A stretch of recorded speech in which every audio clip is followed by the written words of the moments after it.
Bonsoir. Pour celui qui feuillette un atlas ou un livre d'histoire, le Maroc apparaît d'emblée comme un vieux pays à la civilisation millénaire, enraciné en Afrique, à 2 pas de l'Europe, monarchie incarnée par le roi Hassan II depuis 1961. Celui qui voyage au Maroc reçoit le choc d'un pays d'une rare beauté et d'un peuple chaleureux. Celui qui s'intéresse aux données économiques mondiales constate que le Maroc réussit son redressement économique en dépit d'une 2e année de sécheresse, mais au prix d'un coût social important. Celui qui s'intéresse aux relations israélo-arabes, c'est les efforts déployés par le Maroc en faveur de la paix, sujet d'actualité s'il en est cette semaine. Pour celui qui se préoccupe de la défense des droits de l'homme, même si la connaissance des progrès accomplis ces dernières années, avec notamment l'inscription des droits de l'homme dans la constitution marocaine et la création d'un comité consultatif des droits de l'homme, la lecture du dernier rapport d'Amnesty International appelle encore beaucoup de questions.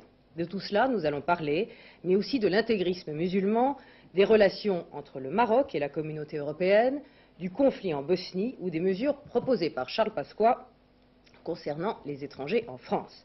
Bonsoir Majesté, merci de recevoir 7/7 au Palais Royal à Rabat, au moment où le Maroc, disent tous les observateurs étrangers, est à un tournant politique.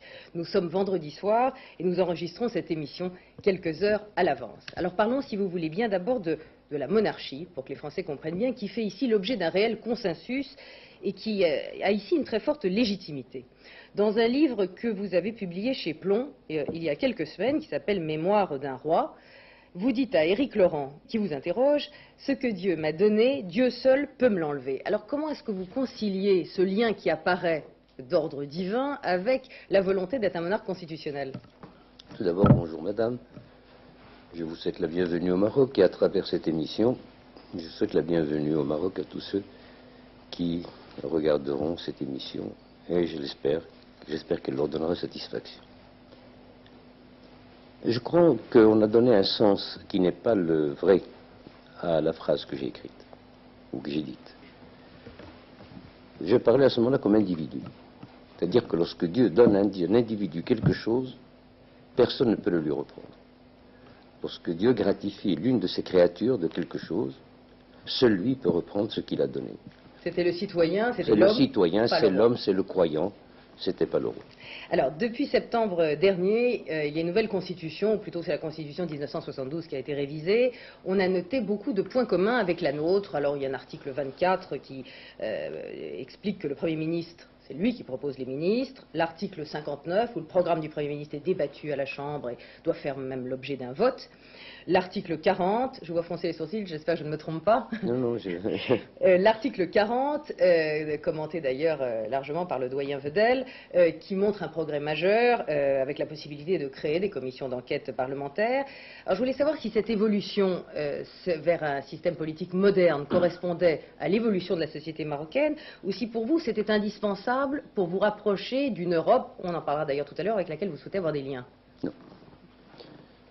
S'il y a eu une telle avance dans la constitution marocaine, c'est parce que j'ai légiféré en tout premier lieu pour les Marocains. J'ai considéré aussi que le développement économique et social devenait de nos jours un élément très important dans la vie des pays. Et c'est pour ça que je considère que les constitutions devraient presque s'appeler des constitutions de managers ou de management. J'en prends le terme d'efficacité parce que vous employez celui de management, c'est donc cette idée-là. C'est l'efficacité. Alors, il y a des élections législatives qui vont avoir lieu ici le 25 juin. Les partis d'opposition se sont mis d'accord sur un front commun, un programme commun. Imaginons qu'ils l'emportent. Est-ce que la Constitution voudrait que vous nommiez un Premier ministre? Est-ce que vous seriez d'opposition à ce moment-là? Est-ce que vous seriez dans une situation de cohabitation? Alors, puisque dans votre introduction, vous avez voulu, à travers ces premières questions, essayer de donner un éclairage à vos spectateurs qui ne sont pas marocains, un éclairage sur la monarchie marocaine, sur la constitution marocaine, je tiens d'abord à faire une mise au point. Le mot opposition ne doit pas être pris ici comme ailleurs. Ici, l'opposition n'est pas à la personne du roi. L'opposition n'est pas pour avoir un autre roi, qui est dans l'alternance. Donc l'opposition, c'est l'opposition par rapport au gouvernement en place. Mais j'ai dit que la monarchie d'ailleurs était aujourd'hui absolument contestée. Donc, le fait de voir comme une percée extraordinaire que je prenne comme Premier ministre un homme de ceux qui étaient dans l'opposition ne constituerait pas du tout une première extraordinaire. Elle ne serait que la logique si l'on voulait suivre implacablement la logique de la Constitution. Mais si bien qu'avoir un Premier ministre d'opposition ne vous poserait, considéré faisant partie des partis d'opposition aujourd'hui, ne vous poserait aucun problème. C'est donc envisageable? Plus qu'envisageable. Et je suis sûr que celui que je choisirai se considérera comme étant privilégié sur le plan de la confiance que je lui fais, et très certainement très heureux de travailler à mes côtés, car en plus de cela, j'entretiens des rapports personnels avec beaucoup de membres de tous ces partis d'opposition. D'opposition à l'ancienne majorité. L'un des paradoxes marocains, pour un certain nombre d'observateurs, peut-être non avertis, me direz-vous, c'est que le multipartisme existe ici. Il est d'ailleurs reconnu par la Constitution depuis 1961, qui a interdit le parti unique. Il y a des élections et des véritables campagnes électorales. Il y a de multiplicité de journaux et de titres de journaux qui représentent une palette d'opinions, de toutes tendances. Mais quand vous organisez un référendum pour l'approbation de la nouvelle Constitution dont nous parlions à l'instant, ce référendum obtient 99,96% de participation. De participation. Et là-dessus, 92% de oui. Mais les partis d'opposition appelaient à l'abstention. Est-ce qu'on peut considérer que l'abstention dans ce pays ne correspond qu'à 0,04%, puisque c'était le mot d'ordre, des opinions? Et à ce moment-là, est-ce qu'au fond, cette question, est-ce que ça ne permet pas de s'interroger sur le degré d'ouverture démocratique que vous souhaitez faire? Très franchement, j'ai horreur des satisfecit qu'on se donne à soi-même. La Constitution aurait-elle été acceptée par 51,5 qu'elle s'imposait à tout le monde? C'est clair. Donc et il n'y aurait même pas eu l'ombre d'un débat. Non, même pas l'ombre d'un débat. Alors, pourquoi donc être masochiste et aller chercher des chiffres s'ils n'étaient pas réels? Mais je vais vous dire une chose. Même les gens qui ont demandé de s'abstenir n'ont pas empêché physiquement les leurs d'aller voter. Ça, on peut le prouver. C'est-à-dire qu'ils n'ont eu aucun écho? Non. Au fond d'eux-mêmes, ils savaient qu'il fallait qu'ils prennent une position, mais je suis sûr et certain que beaucoup de militants des partis politiques sont allés voter. Alors, pour rester un instant sur le point de vue électoral, l'opposition, après les municipales, qui ont eu lieu aussi à l'automne dernier, avait protesté en disant qu'elle n'avait notamment pas eu communication des résultats officiels, notamment dans les villes où elle avait été battue. Aussi, elle avait-elle demandé des garanties pour les élections législatives à venir? Ces garanties, vous les avez accordées? Je pense qu'on ne pouvait pas leur donner plus de résultats que ceux qu'on leur a donnés. Et j'ai insisté personnellement auprès du ministère intéressé, à savoir de l'Intérieur, de leur donner le maximum de détails. Maintenant, si pour l'étude, je sais que vous êtes juriste, c'est pour votre curiosité juridique et intellectuelle, nous vous ferons parvenir tous les documents et vous verrez qu'ils ont été communiqués. Mais le problème n'est pas là. Le problème c'est que je souhaite que nous passions d'une étape à une seconde. Et ça prouvera que nous sommes mûrs pour la démocratie. Dans les pays qui ont une longue tradition démocratique, le soir des résultats, il y en a qui pleurent, il y en a qui rient, il y en a qui donnent les raisons de la victoire, d'autres essaient de minimiser les effets de la défaite, mais personne ne met en cause la sincérité du scrutin, ni des scrutateurs. Il nous faudra peut-être encore une demi-génération pour arriver à ce stade de maturité politique. Car dans tous les pays du monde, il y a les vainqueurs et les vaincus, mais j'aimerais qu'une fois pour toutes s'instaure un climat de franchise, de transparence qui fasse qu'au lendemain des résultats, on ne s'adonne plus à des récriminations, mais plutôt à des analyses prospectives. Et pourquoi de la victoire ou pourquoi de la défaite? Voilà, exactement. Donc garantie de transparence, révision des listes, vous les avez accordées, présence de tous les partis dans les bureaux de vote comme scrutateurs. Oui. Donc aujourd'hui, vous avez le sentiment qu'il n'y aura pas cette contestation. Enfin, vous espérez qu'elle sera réduite? Oui, j'espère qu'elle sera réduite parce qu'il ne faut pas oublier une chose. Je prends cet exemple parce qu'il est très populaire. Moi, après tout, je ne suis qu'un entraîneur, l'entraîneur de l'équipe. Il faut que l'équipe que je vais sélectionner et que les élections vont sélectionner puisse gagner le match. C'est un match très dur, celui des années qui viennent. Tant à l'échelon intérieur qu'à l'échelle mondiale et à l'échelle régionale. On viendra d'ailleurs tout à l'heure aux défis économiques il faut que nous ayons vraiment, il faut que nous ayons des vedettes. Il faut qu'on marque. Et pour cela, il faut que le scrutin m'apporte la meilleure sélection. Si vous permettez, juste une curiosité qui a toujours intrigué tous les journalistes pour le système politique marocain. Vous parliez tout à l'heure du ministère de l'Intérieur. Le ministre de l'Intérieur est aussi ministre de l'Information. Ce serait impensable chez nous, ça. Non, mais je vais vous donner le secret. Malheureusement, pour l'information, cet état de fortune va disparaître avec le prochain gouvernement. En réalité, le ministère de l'Information a vécu un petit peu en parasite positif sur le budget de l'Intérieur. Nous n'avons pas de ministère de l'Orientation. Mais le ministère de l'Information était tellement réduit sur le plan budgétaire et personnel que nous aurions végété. Alors de temps en temps, nous fermons les yeux sur une pratique qui se fait, à savoir les virements de chapitre à chapitre. On est obligé de le faire par décret, les virements de chapitre à chapitre. On ne le fait pas à l'intérieur du budget par le ministre.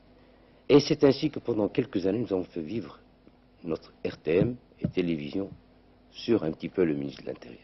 Et là maintenant, il y aura un budget séparé, oui, et le ministre de l'Intérieur mais naturellement, le même c'est pas du tout dans le sens du ministre de l'Orientation, de ce qu'on a vu dans le Moyen-Orient ou autre. Non, non. Et du reste, je pense que jamais les journalistes n'ont eu un langage aussi franc et des rencontres aussi fréquentes que depuis qu'ils ont affaire à ce ministre bicéphale. On parlait du futur gouvernement tout à l'heure. Une femme ministre au Maroc, c'est pensable? C'est possible? C'est pensable, d'autant que, comme le dit l'adage juridique, enfin, tout ce qui n'est pas interdit formellement, est autorisé. Vous en pensez quoi, vous-même? Je pense que rien n'empêcherait une femme d'être ministre. Vous le souhaiteriez? Mais je vais vous dire une chose. D'abord, les femmes sont très travailleuses. Certes. Oui. Parce qu'elles veulent montrer qu'elles sont capables d'être aussi bonnes que les hommes, si ce n'est meilleur. Mais il y a en elles un élément positif très important. Et je crois que je vais faire plaisir à toutes les femmes du monde, parce que c'est la réalité. Jusqu'à présent, je ne connais pas une femme aux affaires de l'État ayant été corrompue par de l'argent. Quand une femme trahit, c'est une trahison de cœur.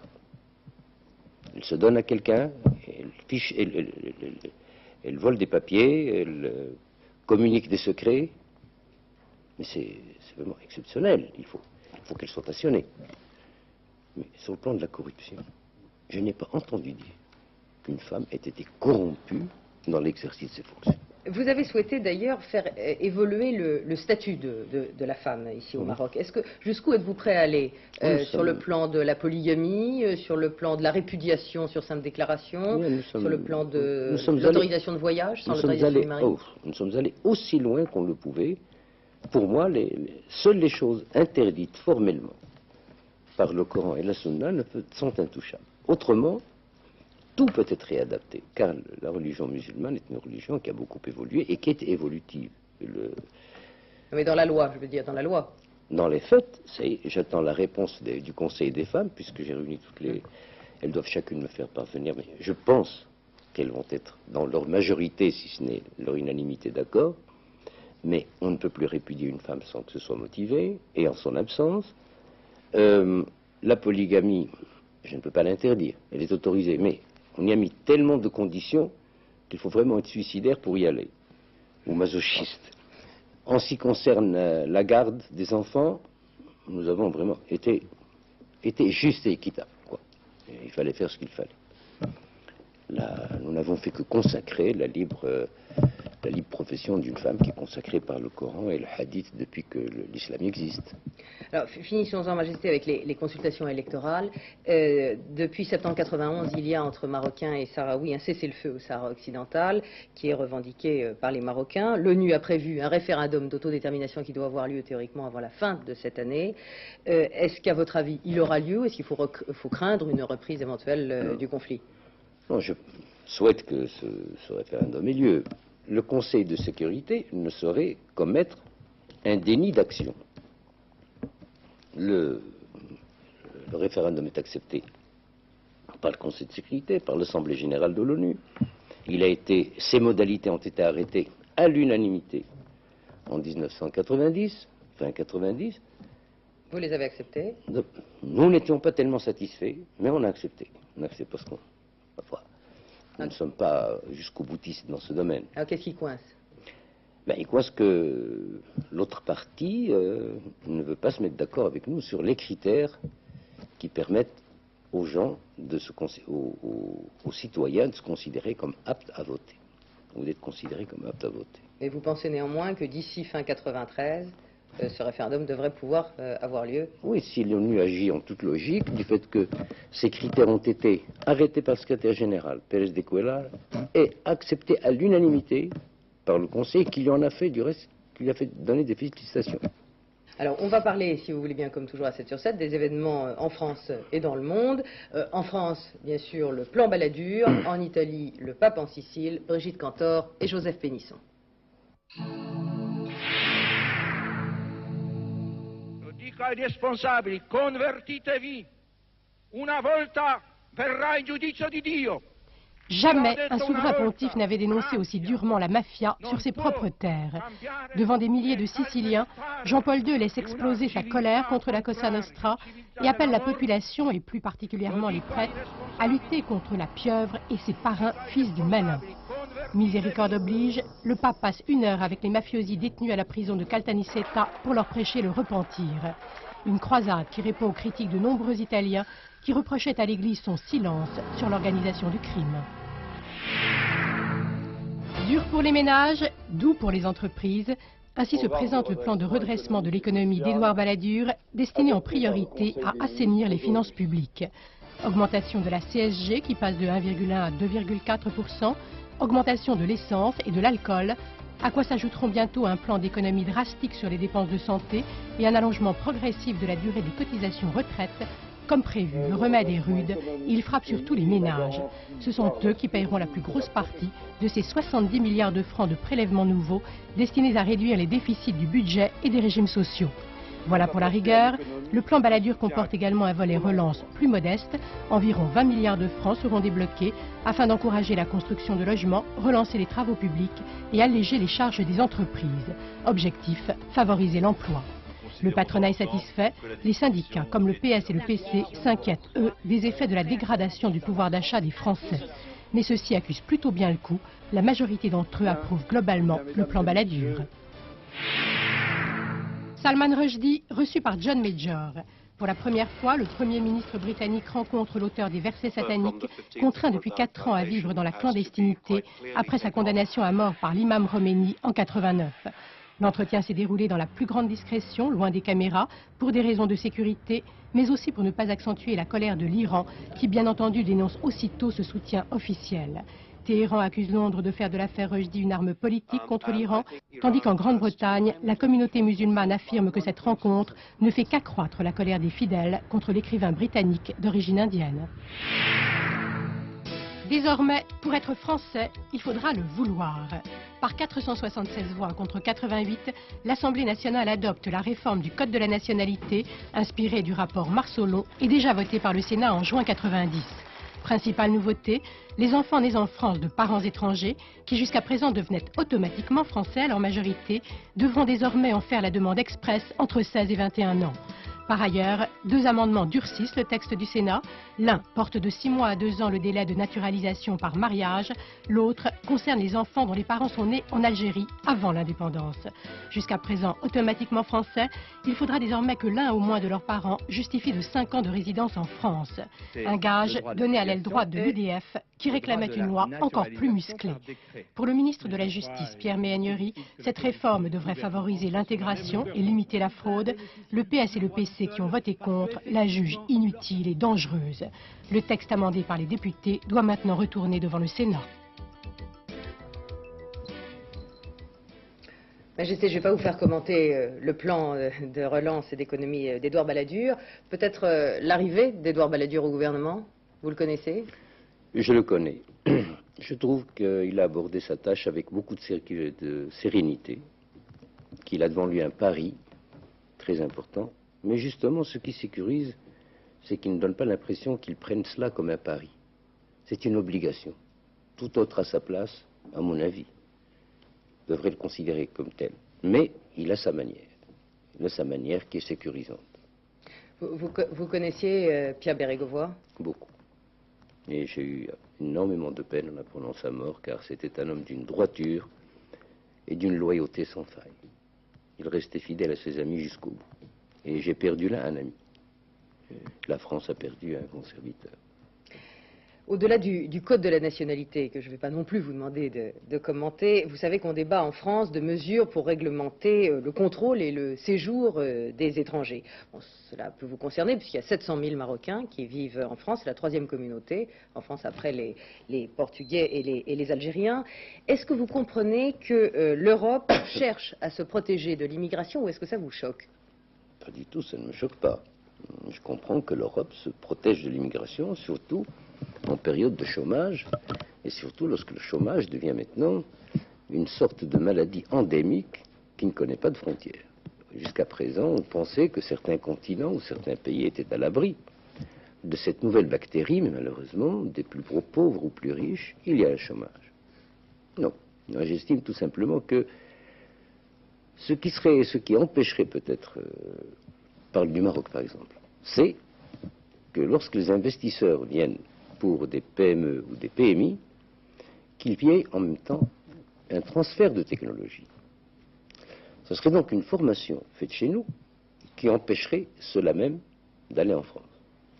Mais de là à accepter que des Marocains qui ont quand même leur dignité passent en fraude en France et soient soumis aux lois et qu'eux-mêmes s'exposent à des vexations prévues par la loi ou à des capitis diminution, j'ai trop de respect et de fierté pour eux pour leur dire allez vous faire donner deux gifles ou un coup de pied quelque part. Mais est-ce que vous aimeriez qu'ils soient intégrés en France? Le principe même de l'intégration, est-ce que vous êtes pour, est-ce que vous êtes contre? Je n'appellerais même pas cela l'intégration. Et je n'aimerais pas du tout qu'ils soient l'objet d'une tentative, car ils ne seront jamais intégrés.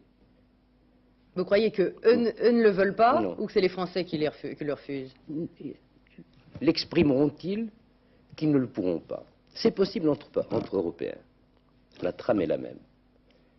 Les mouvements européens dans l'histoire ont été Est-Ouest. Et les mouvements humains, la religion, enfin un tas de choses.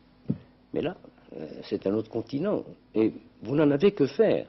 Ce sera de mauvais Français. Ce seront de mauvais Français. Enfin, vous nous découragez de chercher à intégrer. Je vous décourage en ce qui concerne les miens, d'abord les Marocains, d'essayer des détournements de nationalité, car ils ne seront jamais 100% français. Ça, je peux vous l'assurer. À propos de l'intégrisme, on sait que vous le combattez, ou plutôt vous combattez tous les intégrismes, comme vous dites.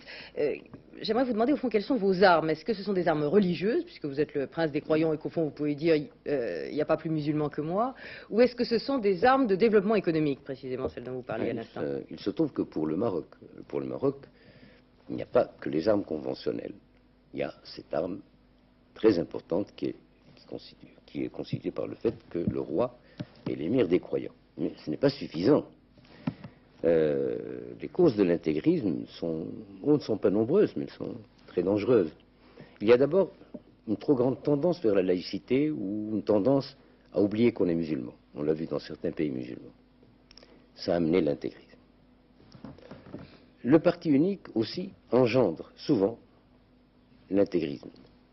Car, il faut dire une chose, les partis politiques européens classiques, en dehors de l'idéologie qui n'en ont plus, depuis que le marxisme n'existe plus, il n'y a pas de parti politique qui est une idéologie, il est un programme. Mais je ne connais pas une idéologie de parti. Par contre, pour ceux qui sont musulmans, l'islam est un merveilleux programme idéologique, pour peu qu'il le transforme à la sauce politique, et nous voilà dans l'intégrisme. Donc le parti unique est une des raisons particulières et particulièrement dangereux pour l'intégrisme. En fait, il crée l'intégrisme. Alors, donc le Maroc résiste bien à l'intégrisme, ce n'est pas le cas de votre voisin l'Algérie. Au fait, vous en êtes où dans vos relations avec l'Algérie? Mais je vais vous dire une chose, et je le dis en toute sincérité, et j'espère que cette sincérité sera perçue. L'un des jours les moins heureux de ma vie de responsable est celui d'hier. Hier, si nous avions été dans les normes historiques de la fraternité, eh bien, nous aurions, le président Ali Kafi et moi, donné tous les deux le coup de pioche en même temps pour le gazoduc maghrébin, euro-maghrébin. Je me vois, moi, du côté algérien de la frontière, le président Ali Kafi du côté marocain de la frontière, lui creusant dans le sol marocain et moi creusant dans le sol algérien. Ça devait se faire? Je le regrette. Je regrette que ça ne peut plus se faire. Et pourquoi? À mon avis, il est... quand il y a des scènes de ménage, parce qu'entre l'Algérie et le Maroc, c'est des scènes de ménage, elles sont bruyantes, elles sont passionnées. Dans les scènes de ménage, il ne faut jamais faire la comptabilité de pourquoi tu m'as fait, je t'ai fait. Je pense qu'il est temps de revenir au statu quo ante, c'est-à-dire à la fraternité. Et je tiens absolument à dire que pour l'Algérie, je ne veux ni l'intégrisme, ni le fils, ni quoi que ce soit. Je lui souhaite de l'ordre, de la prospérité et de la stabilité. C'est tout autant de gagner pour le Maroc et pour nos voisins. Alors on va poursuivre, si vous voulez bien, l'entretien dans un instant, et notamment sur l'économie marocaine et sur les droits de l'homme. On va se retrouver tout de suite.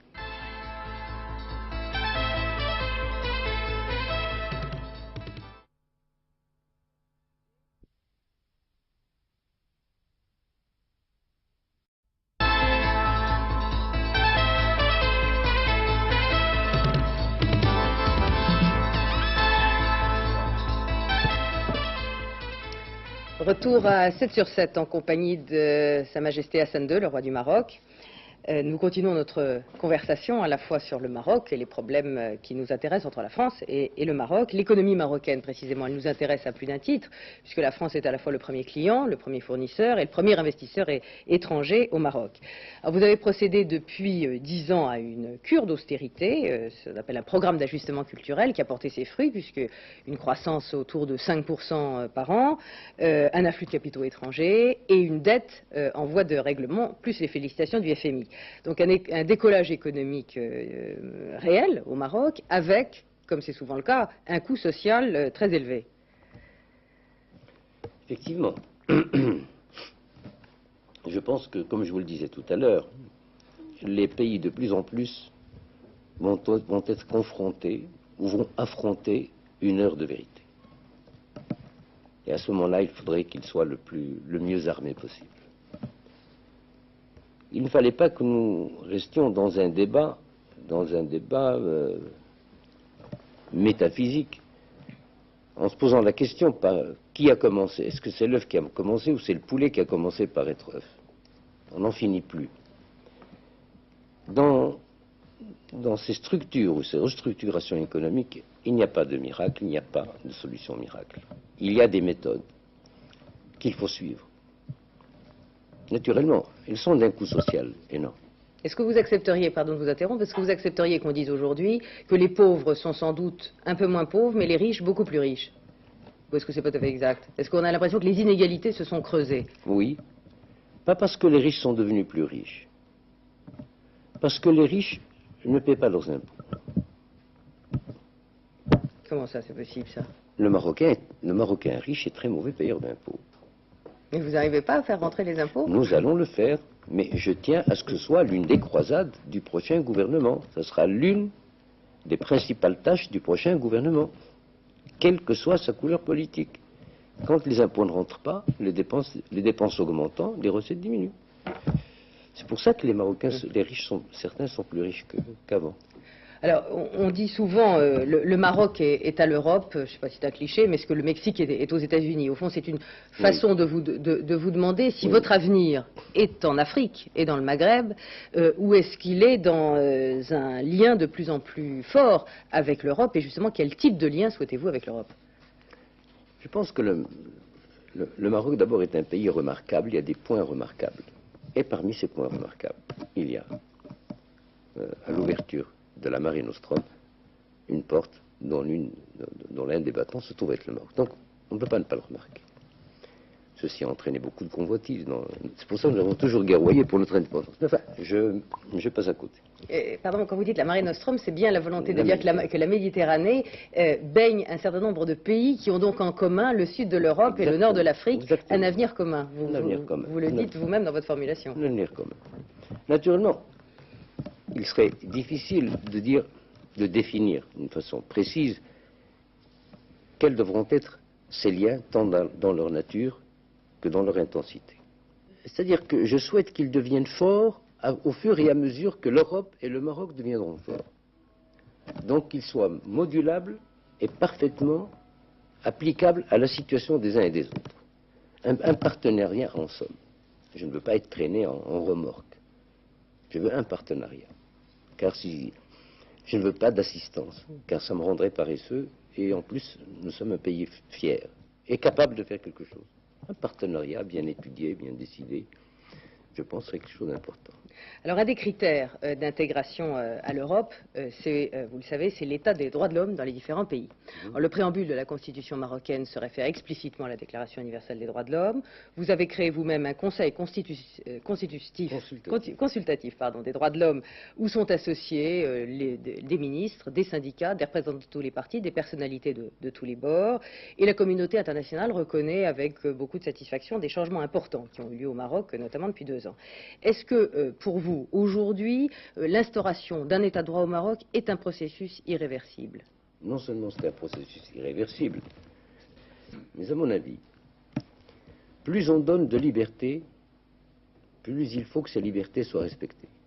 Or, de nos jours, avec la mauvaise éducation, avec la criminalité, avec la drogue, avec le relâchement de la famille, nous donnons naissance tous les jours à des destructeurs de la société plus qu'à des constructeurs. Or, cette société de droit doit vivre et survivre. Et c'est pour cela que plus le Maroc deviendra une société de droit, plus il devra être vigilant à se maintenir dans la société de droit. Alors, le dernier rapport d'Amnesty International du mois dernier chiffre encore à des centaines le nombre des disparus dont les familles sont aujourd'hui sans nouvelles. Ce rapport vous demande solennellement de les libérer. Qu'est-ce que vous avez envie de répondre à Amnesty? D'abord, je vais dire à Amnesty International que c'est une vieille boîte complètement défraîchie, qui ne sert plus à rien. Elle a été créée par un Irlandais aigri, et puis par la suite, elle est prise en main par des mouvements gauchisants, jusqu'à ce que la Russie à Helsinki fasse le marchandage avec le président Carter sur les droits de l'homme. Et Amnesty International a servi de cheval de Troie dans cette affaire. Or, Amnesty International n'est sacré par personne, n'a reçu le baptême de personne, aucune bonne ou mauvaise fée n'était au-dessus de son berceau lorsqu'elle est née. Je ne vois pas ce qu'elle vient faire en mettant le nez dans nos affaires. C'est une ONG reconnue internationale par tous les pays, puisqu'elle a dénoncé les tortures et les exactions dans tous les pays, y compris dans les pays communistes. Pour moi, elle n'est plus respectable à partir du moment où elle ment. Je suis prêt à accepter qu'elle me fasse un procès si ce que je dis est faux. J'accepte le procès, mon pays accepte le procès. Mais qu'elle vienne prouver qu'il y a des centaines de détenus. Qu'elle vienne le prouver. Vous dites aujourd'hui qu'on vienne chez moi. Qu'elle vienne le prouver, qu'elle amène avec elle tous les avocats du monde. Mais si par contre il s'avère qu'elle a raconté des histoires depuis des années, alors là, il faut qu'elle-même se dise qu'on pourrait lui demander des sanctions. Il y a un comité des droits de l'homme aux Nations Unies qui, en 90, s'est intéressé au Maroc et a demandé où étaient Tazmamart et Kalat Mgouna, qui étaient des centres Mgouna, c'est un centre de détention. De tourisme, madame, de tourisme. Oui, c'est la capitale des roses. Tazmamart, oui, existait effectivement. Il y avait à Kalat Mgouna, d'après ce rapport des Nations Unies, un centre de détention secret. Ah mon Dieu, Mgouna, c'est la capitale des roses. Ils connaissent mal la géographie du Maroc. Il peut y avoir des centres de détention dans des lieux qui sont prévus de tourisme. Non, c'est pas possible. Et alors, justement, quand ils ont demandé où était Tazmamart, les autorités marocaines ont répondu que ce centre de détention ne figurait pas sur les listes justement du ministère de l'Intérieur. Or, depuis, Tazmamart a été rasé. Alors, ils sont allés voir. C'est la limite pour justement à venir voir chez vous. Oui, parce que vraiment, Tazmamart n'avait, je ne dirais pas qu'il n'avait pas d'objet. Il avait une existence et un objet. Tazmamart n'ayant plus d'objet, les gens y étant relaxés, nous n'avons rien à faire de cette vieille bâtisse, nous l'avons rasée, tout simplement. Ce n'était pas pour mettre de la poussière sous le tapis, mais elle devenait inutile dans le cadre nouveau, alors nous l'avons rasée. Un mot, puisque vous souhaitez justement, vous dites nous sommes mûrs pour la démocratie, aujourd'hui il faut que tout soit transparent, un mot pour terminer justement sur ce passé dur. sur les tortures qu'elles ont été dénoncées ici. Le monde entier a vu sortir les frères Bourekat, cassés, précisément après 18 ans passés au bagne de Tazmamart. On a vu sortir Abraham Serfati de prison. Après 18 ans passés, d'ailleurs, le hasard veut qu'il publie un livre la semaine prochaine avec sa femme Christine sur son autobiographie. J'ai rencontré moi-même à Paris un fils d'un disparu le disparu s'appelle Belkacem Ouzan, qui a disparu il y a 20 ans, le jour même de sa libération par le tribunal militaire au siège de la prison de Kénitra. Est-ce que vous dites aujourd'hui, il y a 20 ans, cet homme... Il y a 20 ans, il n'y avait pas de procès mis au tribunal militaire, il y a 20 ans. Nous sommes en 97. Nous sommes en 93. C'était 73. En 73, cet homme a disparu, plus personne n'a sa trace. Les disparus au Maroc, ça a existé selon des rapports précisément que vous contestiez à l'instant. Mais est-ce que vous dites en tout cas pour l'avenir, plus jamais ça pour mon pays? Je dis plus jamais ça, mais je dis surtout plus jamais une partie infime de ça, car le reste, je le conteste, sur le plan du nombre. Je ne conteste pas le fait que, mais de là, qu'on fasse du détail, qu'on ne passe pas au semi-grossiste, mais on passe au grossiste, je ne suis pas un grossiste des détenteurs. C'est-à-dire, vous dites, il y a eu des exactions, mais pas autant qu'on le dit. Oui, mais pas autant qu'on dit.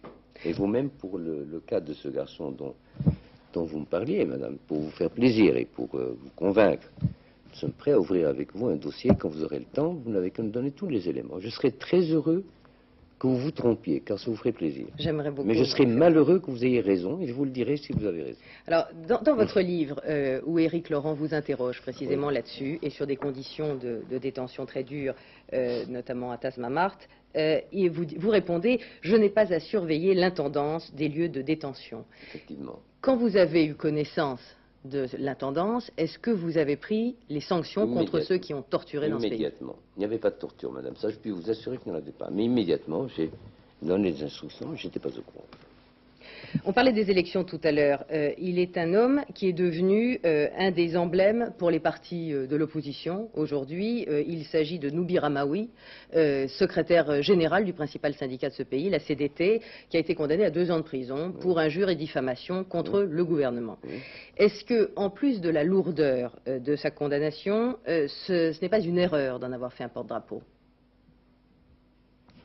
Ce n'est pas à moi de juger. Le juge a considéré qu'il y avait diffamation. Il a donc condamné selon les règlements et les lois.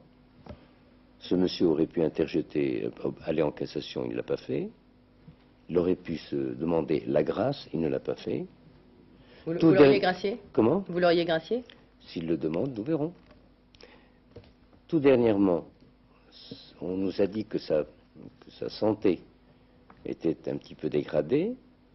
Le médecin est allé pour le sortir de l'hôpital, pour l'amener à l'hôpital Avicenne. Par procès verbal, il a refusé, il préfère rester en prison. C'est le premier détenu malade que je vois préférer rester en prison. C'est sa façon de voir. Mais son cas est un cas pénal. Je ne vois pas du tout ce qu'il y a à faire dans ce contexte. Ce n'est pas parce qu'on est secrétaire général du central syndical qu'on peut être hors la loi, ni au-dessus des lois. Et la lourdeur de la condamnation? Mais madame, c'était le minimum de 2 ans. Une diffamation et traiter les ministres de brigands. C'est un peu... Et sur un journal espagnol étranger, potentiellement. Oui, dans le journal El País. Le País, quand même. Quand vous dites... Moi, j'aurais tellement aimé qu'il m'apporte les preuves. Puisque c'est au diffamateur d'apporter les preuves. Ça m'aurait permis d'épurer mon gouvernement. En somme, vous lui dites aujourd'hui, demandez-moi la grâce, je vous gracie, apportez-moi les preuves. Je ne lui dis pas demander la grâce. Je lui dis qu'il avait toujours cette porte, il n'en a pas usé. Vous disiez à la seconde, je n'ai pas été mis au courant. Aujourd'hui, on sait que le Maroc est un pays bien gouverné. Vous êtes au courant de tout ce qui se passe? Non, je ne prétendrai jamais être au courant de tout ce qui se passe et aucun chef d'État, s'il le disait, ne serait crédible. Personne ne peut prétendre être au courant de tout ce qui se passe, même dans les républiques démocratiques les plus organisées et dans les dictatures les plus musclées. Parce que encore dans ce livre auquel je fais référence, puisque c'est le livre d'entretien que vous avez donné, vous dites je connais le prix des tomates au marché. Oui, ça c'est vrai. Donc je me disais non, ça c'est vrai, non, ça c'est vrai. Comment fonctionnait ce pays. Parce que pour moi, c'est un élément très important. Mais il y a connaître et connaître. Je suis fier de connaître le prix des tomates. Il y aurait demain le métro, je serais fier de connaître le prix du ticket de métro.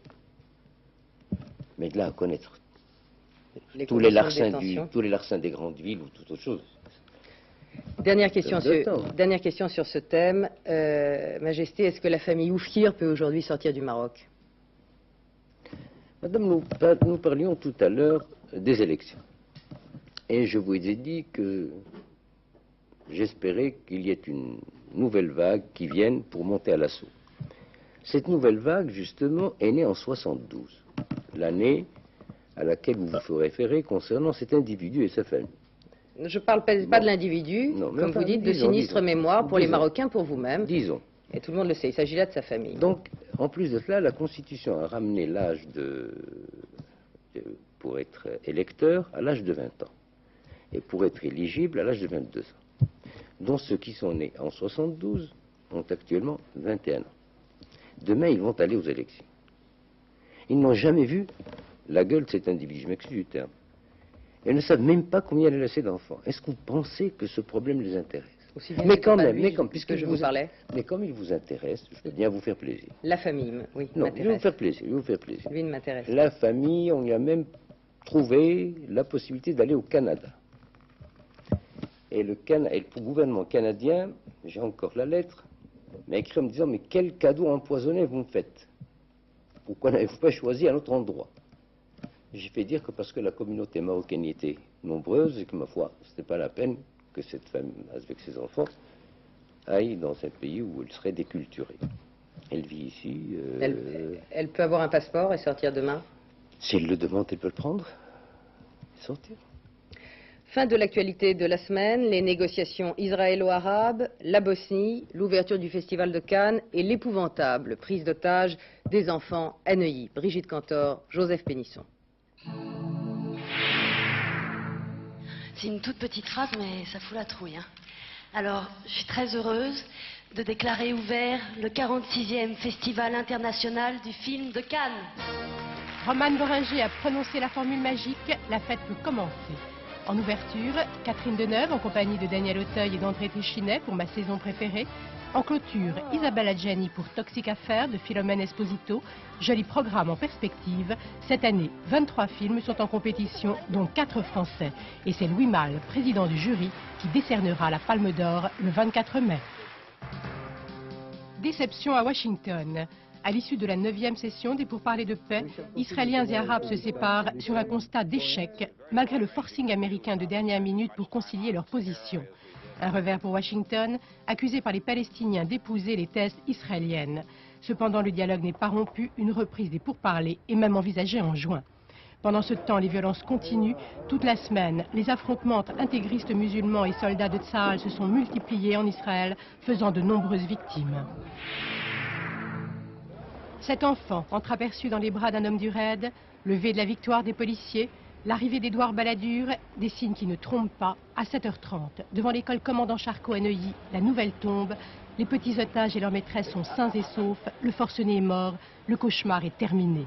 Il aura duré 46 heures. Jeudi, à 10h du matin, un homme armé et encagoulé prend en otage les 21 bambins d'une classe maternelle. Il réclame 100 millions de francs. Au fil des heures et des négociations menées notamment par le patron du RAID et par Nicolas Sarkozy, ministre du Budget et maire de Neuilly, 15 enfants sont libérés. Restent prisonnières dans la classe 6 petites filles de 3 à 4 ans et Laurence Dreyfus, la formidable maîtresse qui a su déguiser le drame en jeu.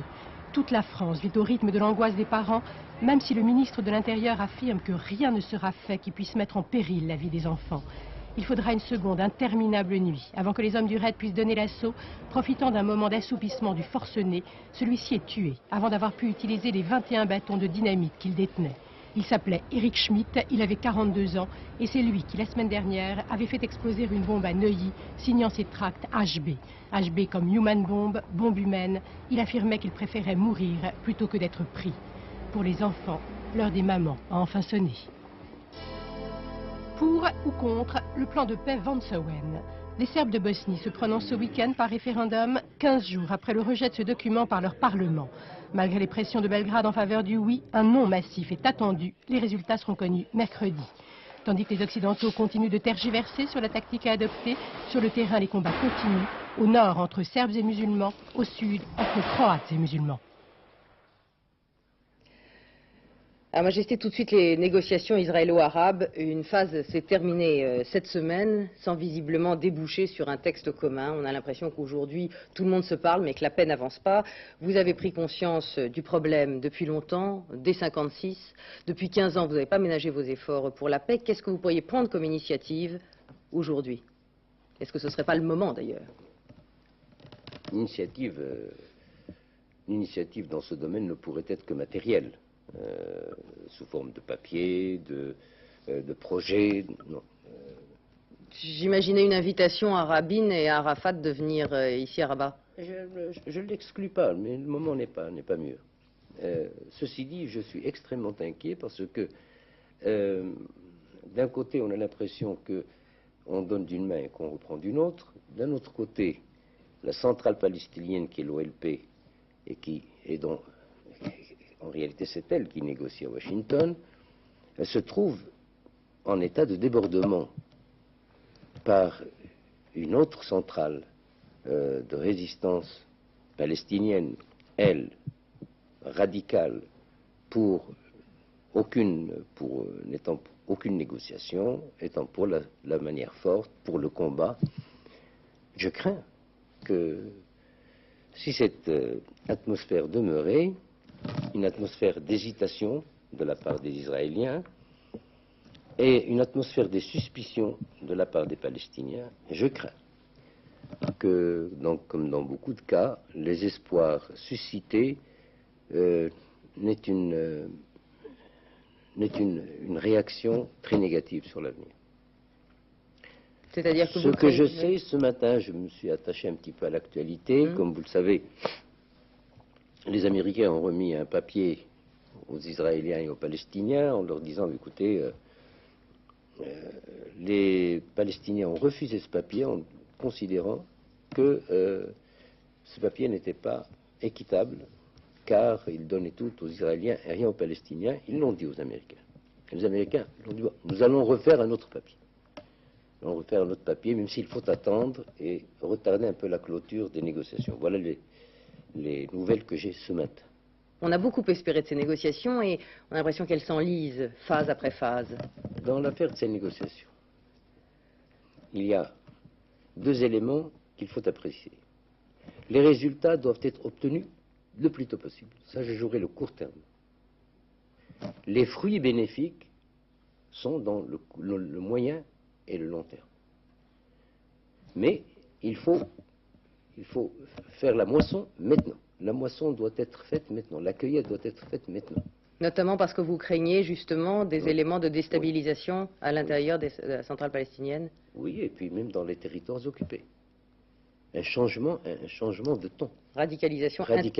Intégriste peut-être aussi. Intégriste, et puis, vous voyez, si on vient faire le nombre de morts civils qu'il y a eu en territoire occupé depuis l'arrivée des travaillistes maintenant, jusqu'à maintenant, est supérieur à ce qu'on a vu du temps de Shamir. Le statut de Jérusalem aujourd'hui, ou plutôt demain, comment le voyez-vous? Comment était le statut de Jérusalem avant l'occupation de la guerre de 67? Jérusalem, il y avait une partie entre les mains des Israéliens, une partie entre les mains des Jordaniens, y compris les lieux saints musulmans et chrétiens, comme ça l'a été depuis des siècles. Et lorsqu'il y a eu la guerre de 67, il y a eu occupation totale de Jérusalem. Dans le statut intérieur, il n'y avait pas possibilité aux Israéliens d'accéder à leur propre lieu saint. Bon. Les Arabes et les musulmans, parce que dans cette affaire-là, il n'y a pas que les Arabes, c'est tous les musulmans. C'est une affaire religieuse. C'est comme exactement qu'il s'agit, pour le mur de la lamentation, par exemple, il ne s'agit pas de ceux qui sont in situ, mais il s'agit de tous ceux qui ont embrassé la religion hébraïque, c'est leur lieu à eux. Nous ne demandons pas, nous, les lieux hébraïques, les lieux saints. Nous demandons tout simplement que les lieux musulmans nous reviennent, qu'on puisse les entretenir, les restaurer, y assurer la prière et le culte. C'est tout ce que nous demandons. Avec une souveraineté diplomatique. Le Jérusalem qui est à nous. Bon. Une fois qu'on nous dira autre chose, on verra. Je pense que le statut hanté sera difficile à atteindre. Je pense qu'il faut absolument se dire que ce qui a été pris par la violence ne saurait être considéré comme définitif. Or, les parties musulmanes de Quds doivent nous revenir. C'est le minimum que l'on nous doit. Je remarque que dans ce que vous dites, vous délimitez le périmètre à celui des... Quds Sharif. Pour nous, le shérif, c'est des lieux religieux. Le Quds Sharif, c'est là où il y a les lieux religieux musulmans. Ça, on ne peut pas ne pas nous les rendre. Majesté, la Bosnie. La Bosnie, problème majeur aujourd'hui en Europe, problème, j'imagine, aussi pour vous, face à l'encerclement des musulmans de Bosnie et face à l'épuration ethnique. Est-ce que vous seriez favorable à une intervention militaire? Parce que c'est comme ça aujourd'hui que les choses se passent, les problèmes se posent plutôt. Je serais favorable à toute intervention de quelque genre qu'elle soit, de quelque nature qu'elle soit, pour mettre fin à cette atroce tuerie. Enfin, on parle des nazis. Je pense que ceux-là n'ont rien à leur envier. Autant de camps de concentration, les éventrations de femmes, exprès ensemencer, comme ils le disent, des femmes musulmanes de semences non musulmanes. Enfin, c'est effroyable. Exactions de Serbes et de Croates, notamment. C'est exécrable. Bon. Si les Européens hésitent à employer l'armée, je pense, c'est qu'ils ont encore en mémoire qu'Hitler s'est cassé les dents sur la Yougoslavie, en envoyant des divisions et des divisions et des divisions. Ils craignent de s'enterrer là-dedans. Parce qu'aussi, ils ont des soldats. Et la France, notamment, y participe très lourdement avec 5000 casques bleus. Mais qu'il en faudrait beaucoup plus. Et qu'il y a des pays qui sont otages parce que leurs soldats sont déjà à l'intérieur. Mais en tout cas, ce que je dirais aux Serbes et aux Croates, c'est que je n'aimerais pas, dans une génération, être fils ou petit-fils de Serbes ou de Croates. Car on pourrait leur appliquer ce que disait Agrippine à Néron, et ton nom restera dans la race future au plus cruel tyran, la plus cruelle injure. J'aimerais pas être à leur place. C'est un problème de tribu. C'est plus microcosme que problème d'ethnie, de religion. C'est un problème de tribu. Guerre tribale. Ah oui.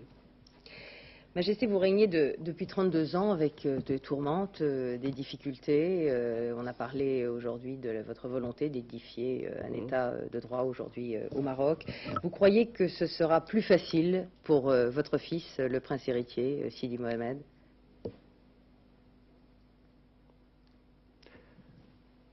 Je ne lui souhaite pas que ce soit facile. Parce que si c'est facile, c'est qu'on n'a pas besoin de lui. Je souhaite que ce soit difficile.